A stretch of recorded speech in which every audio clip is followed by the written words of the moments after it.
गुलदस्ता से आप सुन रहे हैं शरत चंद्र चट्टोपाध्याय द्वारा लिखित उपन्यास पौथेर दाबी का हिंदी रूपांतर पथ के दावेदार धारावाहिक के रूप में। आइए आज सुनते हैं इसका अगला भाग। अपूर्व के जाने का एकमात्र स्थान था तलवलकर का घर, लेकिन रास्ते में उसे याद आया कि आज शनिवार है, उसका पत्नी के साथ थिएटर जाने का प्रोग्राम है। तभी उसे अचानक भारती की याद आ गई। उसका आहत अपराधी मन अपने ही प्रति बार बार कहने लगा, वो अच्छी तरह ही है, उसे कुछ भी नहीं हुआ, नहीं तो इतनी बड़ी जीवन मरण की समस्या में खबर भी न देती। तेल के कारखाने के आसपास ही कहीं उसका नया मकान है, ये बात वो भूला नहीं था। उसे खोजकर ढूंढ निकालने की कल्पना से उसका मन नाच उठा, लेकिन इसे महसूस करके मन के चोर के पकड़े जाने की लज्जा से भी वो नहीं बच सका। शायद वो मुझे नहीं चाहती, शायद वो मुझे देखकर उपेक्षा करे, ये सोचकर वो स्वयं को सैकड़ों तरह से समझाने लगा। पुलिस वाले उससे हस्ताक्षर लेना चाहते हैं, इसी काम से वो आया है। वो कैसी है, कहाँ है, ये सब कौतूहल उसे अकारण नहीं है। इस तरह इतने दिनों बाद जाने का वो कोई उलाहना भी नहीं दे पाएगी। इस इलाके में अपूर्व पहले कभी नहीं आया था। काफी दूर चलने पर दाईं ओर नदी के किनारे रास्ता दिखाई दिया। एक आदमी से पूछा, इधर साहब मेम साहब लोग कहाँ रहते हैं? प्रत्युत्तर में उस आदमी ने आसपास के छोटे बड़े बंगले दिखा दिए। उनकी सजावट देखकर अपूर्व समझ गया कि उसका प्रश्न गलत था। संशोधन करके पूछा, अनेक बंगाली भी तो यहाँ रहते हैं, कोई कारीगर, कोई मिस्त्री है? वो आदमी बोला, बहुत हैं, मैं भी एक मिस्त्री हूँ, तुम किसको खोज रहे हो? अपूर्व ने कहा, देखो मैं जिसे खोज रहा हूँ। अच्छा, वो बंगाली, ईसाई अथवा? वो आदमी आश्चर्य से बोला, क्या कह रहे हैं? बंगाली फिर ईसाई कैसे? ईसाई हो जाने पर फिर कोई बंगाली रह जाता है क्या? ईसाई ईसाई है, मुसलमान मुसलमान है, यही तो। अपूर्व बोला, अरे भाई, बंगाल का आदमी तो है, बंगला भाषा बोलता है। वो गर्म होकर बोला, भाषा बोलने से ही हो गया? जो जात देखकर ईसाई बन गया, उसमें और क्या पदार्थ रह गया महाशय? कोई भी बंगाली उसके साथ आहार व्यवहार करे तो देख लो, ना मालूम कहाँ से मास्टरी करने कुछ लड़कियां आ गई हैं, बच्चों को पढ़ाती हैं बस, इसीलिए कोई भी क्या उनके साथ खा रहा है या बैठ रहा है? अपूर्व ने कहा, वो कहाँ रहती हैं आप जानते हैं? वो बोला, जानता क्यों नहीं, इस रास्ते से सीधे नदी के किनारे जाकर पूछिए कि नया स्कूल कहाँ है, छोटे छोटे बच्चे भी बता देंगे। ये कहकर वो अपने काम पर चला गया। उसी रास्ते चलकर अपूर्व को लाल रंग का काठ का एक मकान दिखाई दिया। रात हो चुकी थी, सुनसान था।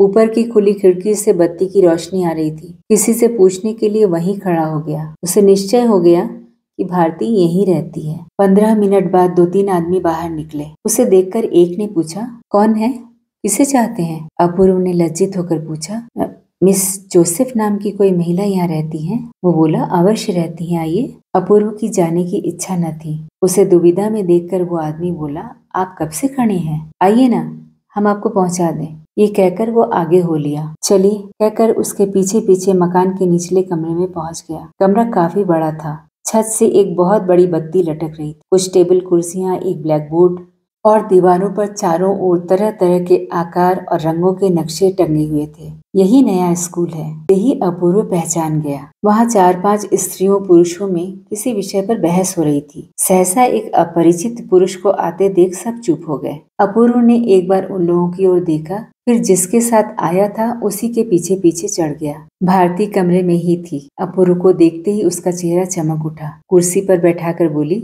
इतने दिनों तक आपने मेरी खोज खबर खूब ली। अपूर्व बोला, आपने भी तो हम लोगों की खोज खबर नहीं ली, लेकिन ये उत्तर उचित नहीं था। ये कहते ही वो समझ गया। भारती हंसकर बोली, तिवारी घर जाना चाहता है तो चला जाए, न जानने पर वो अच्छा भी ना होगा। अपूर्व बोला, इसका मतलब ये है कि मेरा ये अभियोग गलत है कि आप हम लोगों की खोज खबर नहीं रखती। भारती फिर हंसकर बोली, परसों 12 बजे से पहले ही कोर्ट जाकर रुपया और चीजें वापस ले आइएगा, भूल न जाइएगा। लेकिन उस पर तो आपके हस्ताक्षर होने जरूरी हैं।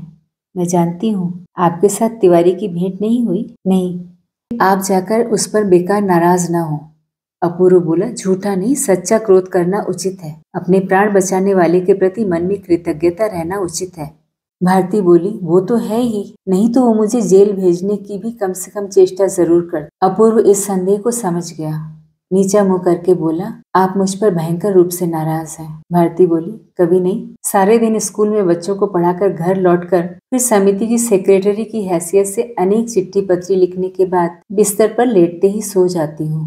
नाराज होने के लिए मेरे पास समय ही नहीं है। अपूर्व बोला, ओह, नाराज होने तक का समय नहीं है? भारती ने कहा, कहाँ है? आप किसी दिन सवेरे से देखिए कि सच कहती हूँ या झूठ। अपूर्व के मुख से अनजाने ही एक लंबी सांस निकल गई।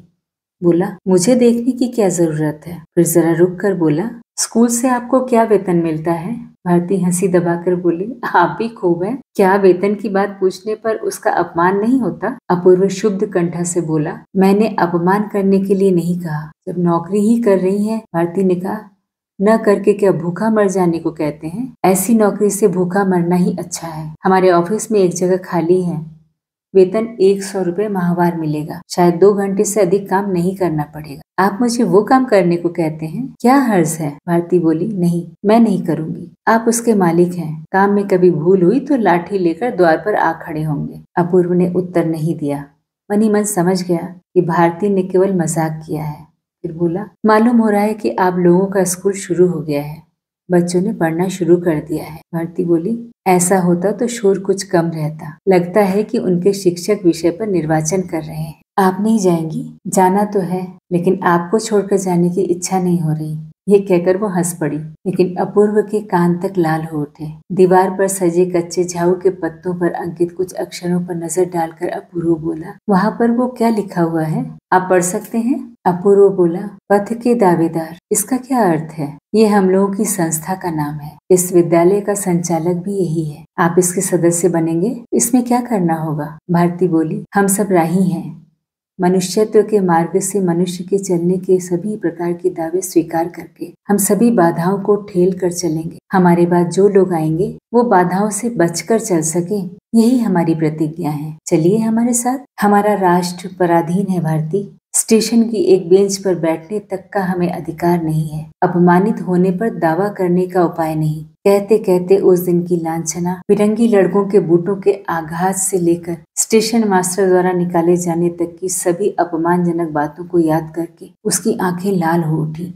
बोला, हमारे बैठने से बेंच अपवित्र हो जाती है, हमारे रहने से मकान की हवा बिगड़ जाती है, जैसे हम मनुष्य ही नहीं हैं। अगर हम लोगों की यही साधना हो तो मैं आप लोगों के दल में हूँ। आप क्या मनुष्य की पीड़ा का कुछ पता पा सकते हैं अपूर्व बाबू? क्या वास्तव में मनुष्य के छूने में आपत्ति की कोई बात नहीं है? उसके शरीर की हवा लगने से दूसरे के मकान की हवा क्या गंदी नहीं हो जाती? अपूर्व ने दृढ़ स्वर में कहा, बिल्कुल नहीं। मनुष्य के चमड़े का रंग उसकी मनुष्यता का मापदंड नहीं। किसी विशेष देश में जन्म लेना उसका कोई अपराध नहीं है। क्षमा करना, आपके पिता ईसाई थे, इसलिए कोर्ट ने मुझ पर 20 रुपया जुर्माना किया। ये कहाँ का न्याय है? याद रखिए, इसी कारण एक दिन हमारा सर्वनाश होगा। अकारण मनुष्य को छोटा समझना, ये घृणा, द्वेष, ये अपराध भगवान कभी भी सहन नहीं करेंगे। भारती चुप बैठी रही। अपूर्व की बातें समाप्त होते ही उसने मुस्कुराकर अपना मुंह दूसरी ओर घुमा लिया। अपूर्व इस तरह चौंक पड़ा जैसे किसी ने उसके मुंह पर कसकर थप्पड़ मार दिया हो। भारती के किसी प्रश्न पर अब तक उसने ध्यान नहीं दिया, लेकिन अब वो अग्निशिखा की तरह उसके दिमाग में सनसनाते हुए चक्कर काटकर उसे एकदम ही वाक्यहीन कर गए। कुछ क्षणों बाद जब भारती ने नजर उठाई तो उसके होठों पर हंसी नहीं थी।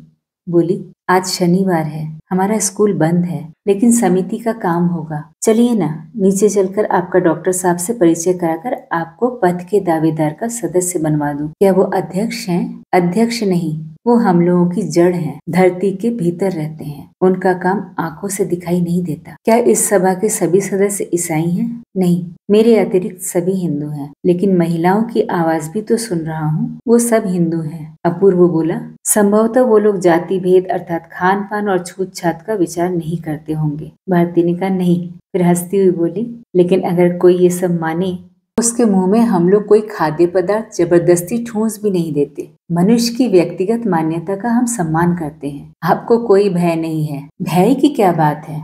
आपकी तरह शिक्षित महिलाएं भी संभव है आपके दल में है। मेरी तरह हमारी जो अध्यक्षा है उनका नाम है सुमित्रा। वो अकेली ही पूरे विश्व का भ्रमण करके आई हैं। डॉक्टर के अतिरिक्त उन जैसी विदुषी संभवतः इस देश में और कोई नहीं है। और जिन्हें आप डॉक्टर कह रही हैं वो डॉक्टर, श्रद्धा और भक्ति से भारती की दोनों आंखें छलक आईं। बोली, उनकी बात रहने दें अपूर्व बाबू, परिचय देने लगूंगी तो उन्हें छोटा बना डालूंगी। अपूर्व चुप रहा। देश प्रेम का पागलपन तो उनके रक्त में विद्यमान था ही। दावेदार का विचित्र नाम उसे अपनी ओर आकर्षित करने लगा। उसके साथ घनिष्ठ रूप से मिलने के लोभ को रोक रखना कठिन हो गया। फिर भी एक प्रकार की विजातीय, धर्महीन, अस्वास्थ्यकर भाव नीचे से उठकर उसके मन को धीरे धीरे ग्लानि से भरने लगी। शोर बढ़ रहा था।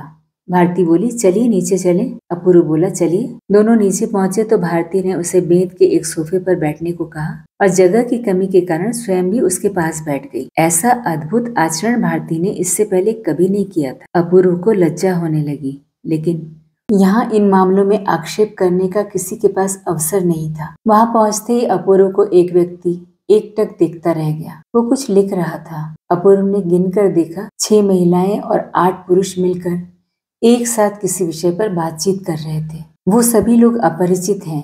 केवल एक आदमी को देखते ही अपूर्व पहचान गया। वेशभूषा में कुछ परिवर्तन अवश्य हो गया था, लेकिन उसने इस आदमी को कुछ दिन पहले मिथिला स्टेशन पर बिना टिकट होने के अपराध में पुलिस के हाथ पड़ने से बचाया था और जिसने जल्द से जल्द रुपए वापस करने का वचन दिया था। उस आदमी ने नजरें दौड़ाकर देखा, लेकिन शराब के नशे में जिसके सामने हाथ पसार कर सहायता ग्रहण की थी, शराब के पिए हुए उसकी याद तक नहीं आ सकी। लेकिन इस बात के लिए नहीं, भारती के संबंध में सोचकर उसके हृदय में पीड़ा की कसक उठी। वो ऐसे लोगों के बीच कैसे आ फंसी। भारती ने सामने खड़ी महिला की ओर इशारा करके कहा, ये हमारी अध्यक्षा है सुमित्रा देवी। कहने की आवश्यकता नहीं थी, अपूर्व ने उसे पहले ही पहचान लिया था। उम्र 30 के लगभग होगी, लेकिन जान पड़ता है जैसे कहीं की राजरानी है। शरीर का रंग तपे सोने के समान है। दक्षिणी ढंग से सिर के बाल ढीले ढाले बने हुए हैं। कलाई में सोने की 2-4 चूड़ियां हैं। गले पर सोने के हार का कुछ भाग चमक रहा है। कानों में हरे पत्थर के झुमकों पर प्रकाश पड़ने से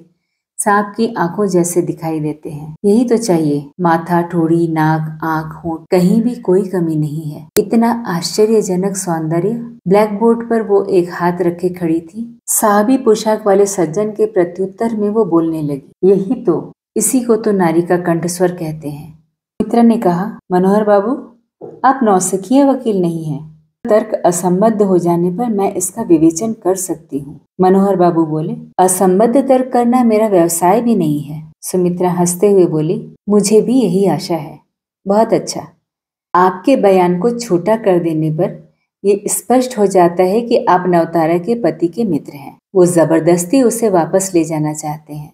उनकी पत्नी गृहस्थी चलाने की इच्छा न रखकर देश का काम करना चाहती है। इसमें तो कोई अन्याय नहीं है, लेकिन पति के प्रति भी तो पत्नी का कुछ कर्तव्य है। देश का काम करूंगी कह देने से इसका निर्वाह नहीं हो जाता। सुमित्रा बोली, मनोहर बाबू, नवतारा के पति का अपनी पत्नी के प्रति जो कर्तव्य था, क्या उन्होंने कभी निभाया? ये सब जानते हैं। कर्तव्य का भार तो दोनों ओर से समान ही रहता है। मनोहर बाबू क्रोध स्वर में बोले, लेकिन क्या इसीलिए स्त्री को उल्टा बन जाना चाहिए?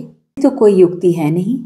इस दल में शामिल होकर सतीत्व को सुरक्षित रखकर वो देश की सेवा कर सकेंगी, ये तो किसी प्रकार भी संभव नहीं है। सुमित्रा के चेहरे पर हल्की सी लालिमा छा गई, लेकिन दूसरे ही पल ही सामान्य हो गई। बोली, जोर देकर कुछ भी नहीं करना चाहिए, लेकिन हम देख रहे हैं कि नवतारा में हृदय है, प्राण है, साहस है और सबसे बड़ा कर्म ज्ञान है।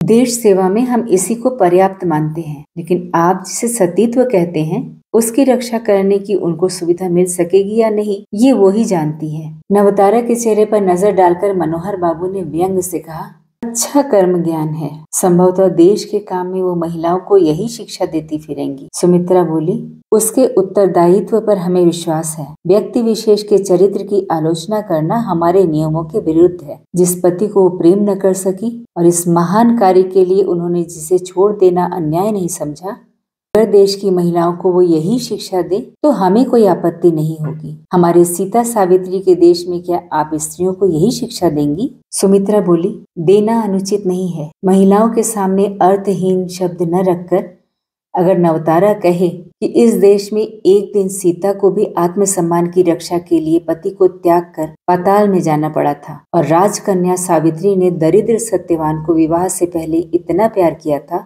उसकी अल्प आयु के बारे में जानते हुए भी हिचकी नहीं, और मैं स्वयं भी उस दुष्ट पति को प्यार नहीं कर सकी और उसे छोड़कर चली आई हूँ। इसलिए मेरी जैसी अवस्था में तुम लोग भी वही करो। इस शिक्षा में तो देश की भलाई ही होगी मनोहर बाबू। मनोहर बाबू के होंठ क्रोध से कांपने लगे। पहले तो उनके मुंह से बात निकली ही नहीं, फिर बोला, ऐसा होने पर देश नष्ट हो जाएगा। आप लोगों की जो इच्छा हो कीजिए, लेकिन दूसरों को ऐसी शिक्षा मत दीजिए। यूरोप की सभ्यता की हवा लगने से काफी क्षति हुई है, लेकिन महिलाओं में इस सभ्यता का प्रचार करके समूचे भारतवर्ष को रसातल में मत भेजिए। सुमित्रा के चेहरे पर विरक्ति तथा क्लांति एक साथ ही फूट पड़ी। बोली, देश को रसातल से बचाने का यदि कोई मार्ग है तो वही है। आपको यूरोपियन सभ्यता के संबंध में यथेष्ट ज्ञान नहीं है, इसलिए इस विषय पर बहस करना समय की बर्बादी होगी। बहुत टाइम बर्बाद हो गया, अब हम लोगों को और भी बहुत से काम करने हैं। मनोहर बाबू ने यथासंभव अपना क्रोध दबाकर कहा, मेरे पास भी अधिक समय नहीं है। तो नवतारा नहीं जाएगी? नहीं, नवतार ने सिर झुकाकर कहा। मनोहर ने सुमित्रा से कहा, तब इसकी जिम्मेदारी आप पर ही है। नवतारा बोली, मेरी जिम्मेदारी स्वयं मुझ पर ही है, आपको चिंता करने की जरूरत नहीं। मनोहर ने वक्र दृष्टि से उसकी ओर देखकर सुमित्रा से पूछा, पति गृह में विवाहित जीवन से अधिक गौरव की वस्तु नारी के लिए और भी कुछ है क्या? दूसरों की बात जो भी हो, लेकिन नवतारा का पति के घर रहकर जीवन बिताना कोई गौरव का जीवन नहीं है। इस उत्तर पर मनोहर स्वयं को न रोक सके, क्रुद्ध होकर पूछ बैठे, घर से बाहर रहकर जो ये व्यभिचारपूर्ण जीवन बिताएगी उसे आप संभवतः गौरवपूर्ण जीवन कहेंगी? इतने भीषण विद्रूप से भी किसी के चेहरे पर चंचलता दिखाई नहीं दी। सुमित्रा ने शांत स्वर में कहा, हम लोगों की समिति में संक्षेप में बात करने का नियम है, ये न भूलिए। अगर मैं इस नियम को न मान सकूं तो हमें बाहर निकालना पड़ेगा। मनोहर बाबू पागल हो उठे, एकदम सीधे खड़े होकर बोले, अच्छा मैं जाता हूँ, गुड बाय। ये कहकर दरवाजे के पास पहुंचकर क्रोध से पागल होकर बोले, मैं तुम लोगों का सारा हाल जानता हूँ। तुम लोग ब्रिटिश राज्य को समाप्त कर सकोगी, कभी सोचना मत। मैं एडवोकेट हूँ, किस तरह तुम्हारे हाथों में हथकड़ियां डाली जा सकती है मैं अच्छी तरह जानता हूँ। अच्छा, ये कहकर वो चले गए। अचानक ये कौन सा कांड हो गया? यद्यपि किसी ने भी उत्तेजना प्रदर्शित नहीं की, तो भी सभी के चेहरे पर एक छाया सी डोल गई। केवल एक व्यक्ति जो कोने में बैठा लिख रहा था, उसने एक बार भी आंख उठाकर नहीं देखा। अपूर्व ने सोचा, या तो ये एकदम बहरा है या पत्थर की भांति निर्विकार है। मनोहर ने इस समिति के विरुद्ध जो बात कही वो अत्यंत संदेहपूर्ण है। इतनी बड़ी संख्या में इस आश्चर्यमयी नारियों ने कहां से आकर ये समिति स्थापित की है? इसका उद्देश्य क्या है? भारती को अचानक इसका पता कैसे लगा? और ये आदमी जो टिकट के बदले शराब खरीद कर पी लेने पर उसके सामने ही पकड़ा गया था, और सबसे बढ़कर वो नवतारा जो पति को छोड़कर देश का काम करने आई है, सतीत्व की रक्षा की बात पर सोचने के लिए जिसके पास समय नहीं है, फिर भी ये सब लोग इतने बड़े अन्याय का समर्थन ही नहीं कर रहे, उसे प्रश्रय भी दे रहे हैं। और जो इस दल की अध्यक्षा है, उन्होंने स्वयं स्त्री होते हुए भी खुली सभा में इतने पुरुषों के सामने सती धर्म के प्रति उसकी गहरी अवज्ञा ने संकोच प्रकट करने में लज्जा नहीं की। कुछ देर तक लोगों में खामोशी छाई रही। बाहर अंधेरा था, राजपथ सुनसान पड़ा था। एक प्रकार की उद्विग्न आशंका से अपूर्व का मन भारी हो गया। अचानक सुमित्रा बोल उठी, अपूर्व बाबू। अपूर्व ने चकित होकर मुंह उठाकर देखा। सुमित्रा ने कहा, आप हम लोगों को नहीं जानते, लेकिन भारती के द्वारा हम सभी आपसे परिचित हैं। सुना है आप हमारी समिति के सदस्य बनना चाहते हैं, क्या ये सच है? अपूर्व ने गर्दन हिलाकर सहमति प्रकट की, इनकार न कर सका। जो व्यक्ति एकाग्र चित्त से लिख रहा था, उसे लक्ष्य करके सुमित्रा ने कहा, अपूर्व बाबू का नाम लिख लीजिए। फिर हंसकर अपूर्व से कहा, हमारे यहाँ किसी प्रकार का चंदा नहीं लिया जाता, हमारी समिति की यही विशेषता है। प्रत्युत्तर में अपूर्व ने हंसने की चेष्टा की, लेकिन हंस न सका। एक मोटी जिल्द वाले रजिस्टर में उनका नाम लिख लिया गया है। ये देखकर वो चुप न रह सका। बोला, लेकिन उद्देश्य क्या है? मुझे क्या करना पड़ेगा ये तो मैं कुछ नहीं जानता। भारती ने आपको बताया नहीं? अपूर्व बोला, कुछ तो बताया है, लेकिन एक बात आपसे पूछना चाहता हूँ, नवतारा के आचरण को क्या आप वास्तव में अनुचित नहीं समझती? सुमित्रा ने कहा, कम से कम मैं नहीं समझती, क्योंकि देश से बढ़कर मेरे लिए कोई दूसरी वस्तु नहीं है। अपूर्व श्रद्धा से भरे स्वर में बोला, देश को मैं हृदय से प्यार करता हूँ और देश की सेवा करने का अधिकार स्त्री पुरुष को समान है, लेकिन इनके कर्म क्षेत्र भी तो एक नहीं है। पुरुष बाहर काम करेंगे तो स्त्री तो घर में पति पुत्र की सेवा करके ही सार्थक होगी। उसके सत्य कल्याण से देश का जितना बड़ा काम होगा, पुरुषों के साथ घर से निकलकर खड़ी होने से उतना न हो सकेगा। सुमित्रा हंस पड़ी। अपूर्व ने देखा, सभी ने उसकी ओर देखकर होंठ भींचकर हंसी छिपा ली। सुमित्रा ने कहा, अपूर्व बाबू, ये बात बहुत पुरानी हो चुकी है और कोई बात बहुत लोगों के वर्षों से कहने के कारण सच नहीं बन जाती। ये छल है। जिन लोगों ने कभी देश का काम नहीं किया, ये बात उनकी बात है। आप स्वयं जब काम में लग जाएंगे तभी इस सत्य को समझ सकेंगे कि जिसे आप नारी का बाहर आना कह रहे हैं, वो जब होगा तभी देश का काम होगा। नहीं तो पुरुषों की भीड़ में सूखी बालू की भांति सब झर पड़ेंगे, टिक नहीं पाएगा। अपूर्व लज्जित सा होकर बोला, लेकिन क्या इससे चरित्र कलुषित होने का भय नहीं होगा? सुमित्रा बोली, क्या घरों में रहकर भय कम रहता है? ये दोष बाहर आने का नहीं, विधाता का है, जिसने नारी का निर्माण किया, उसमें अनुराग और आकर्षण दिया। जरा सहानुभूति पूर्वक संसार के अन्य देशों की ओर ध्यान से देखिए तो। इस बात से अपूर्व को प्रसन्नता नहीं हुई। तीखे स्वर में बोला, अन्य देशों की बात अन्य देश ही सोचे, अपने देश की ही चिंता कर सकूं यही बहुत है। क्षमा कीजिएगा, एक बात पर ध्यान दिए बिना मैं नहीं रह सकता। शायद विवाहित जीवन के प्रति आपकी आस्था नहीं, यहाँ तक कि सतीत्व और पतिव्रत धर्म का भी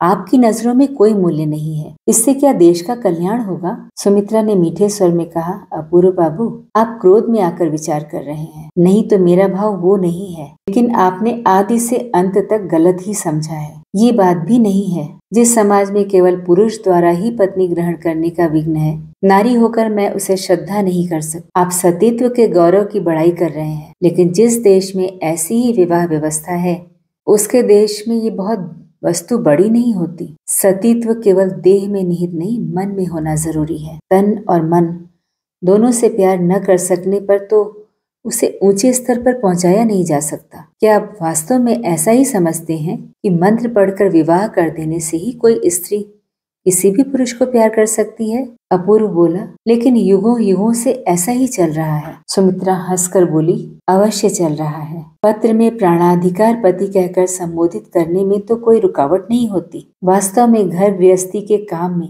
इससे अधिक की उसे जरूरत नहीं पड़ती। आपने तो ये कथा पढ़ी होगी, किसी मुनि के लड़के दूध के स्थान पर चावल का धोवन पीकर ही सुख से जीवन बिताते। लेकिन सुख जैसा भी क्यों न हो, जो नहीं है उसे वही कहकर तो गर्व नहीं किया जा सकता। ये आलोचना अपूर्व को बड़ी कटु लगी, लेकिन उत्तर न देकर बोला, क्या आप ये कहना चाहती हैं कि इससे अधिक किसी के भाग्य में कुछ नहीं होता? सुमित्रा बोली, नहीं, क्योंकि संसार में भाग्य नाम का एक भी शब्द नहीं है। अपूर्व बोला, भाग्य? लेकिन अगर आपकी बात सच भी हो तो भी मैं कहता हूँ कि आने वाली पीढ़ियों के कल्याण के लिए हम लोगों की ये व्यवस्था उचित है। सुमित्रा बोली, नहीं अपूर्व बाबू, किसी का इससे कल्याण नहीं होगा।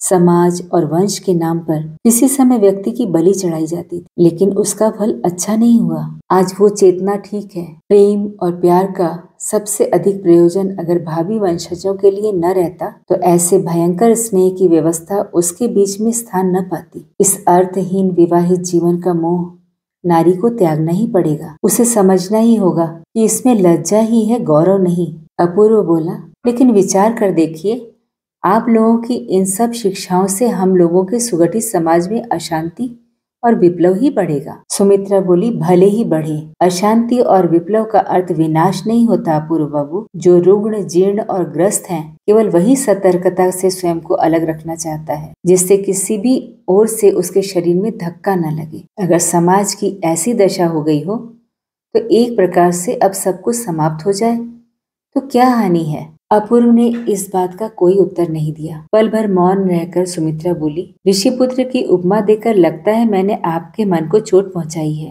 लेकिन जो चोट लगने ही वाली थी उससे मैं आपको बचा भी कैसे सकती थी? अंतिम बात को समझते हुए अपूर्व बोला, जगन्नाथ जी के मार्ग में खड़े होकर ईसाई मिशनरी के लोग यात्रियों को बहुत सताते हैं। इस पर भी उस लूले मास्टर जी को छोड़कर कोई प्रभु को नहीं पूछता। लूले से ही उन लोगों का काम चल जाता है। यही आश्चर्य की बात है।